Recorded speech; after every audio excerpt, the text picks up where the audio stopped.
God of War is a sequel slash reboot of the original game trilogy, and it was made by Santa Monica Studio and published by Sony Interactive. Some of the big production names of this game include its director, Cory Balrog, and composer Bear McCreary. The reason I point out the composer is because of the soundtrack that McCreary created for the game, and I dare say it's one of the best I've ever listened to.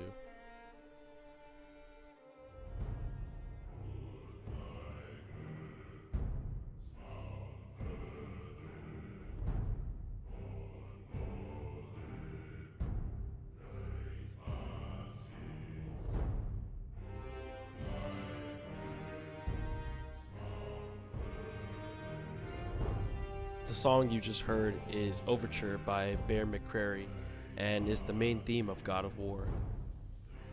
Christopher Judge performs the voice and motion capture of Kratos, the main character.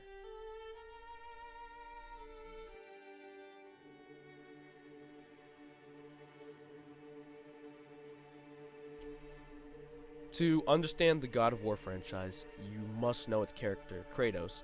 Comes from a loose adaptation of the ancient Greek culture, and he's actually part god.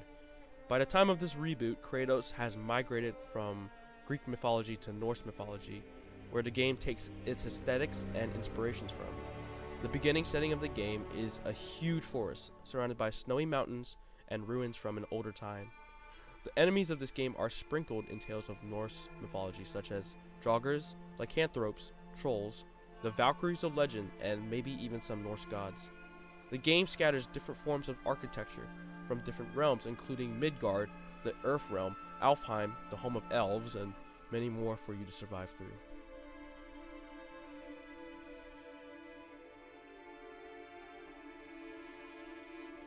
The story of the game revolves around Kratos on a journey with the second main character, Atreus.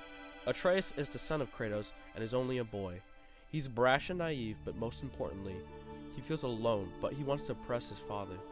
Kratos is a warrior who's only known fighting and bloodshed his entire life. He feels uncomfortable getting close to people after he's lost so many previous loved ones. But it's the moments that Kratos and Atreus share in this game that make it so admirable.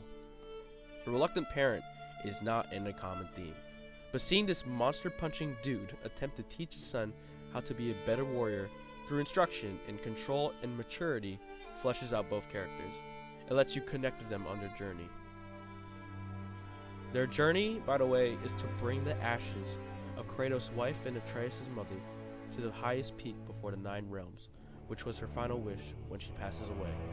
Throughout the story, lore is shared through interaction with other NPCs, ancient writings that can be found, and journal entries written by your own son about the monsters they must confront.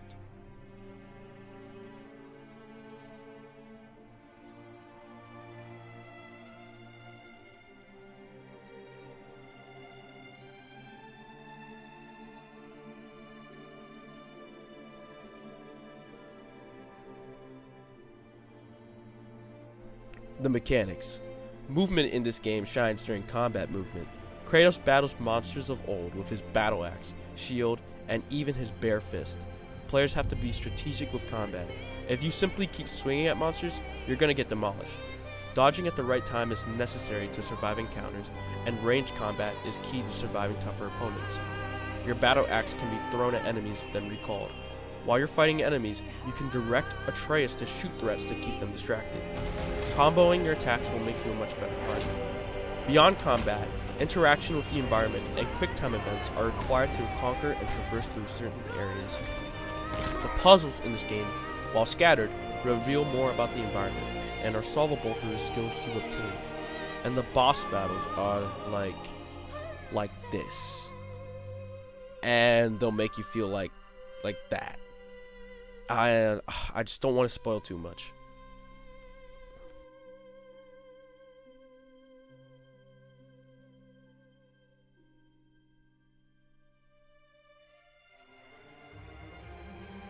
God of War is what I consider to be one of the greatest games I've had the pleasure of playing. It's a game where combat flows with brutal hits and ruthless interactions. It's a game that tells a story between a father who's only known bloodshed, his attempt to teach his son to be a better god than he was. One of the best elements of this game is the name that Kratos calls his son.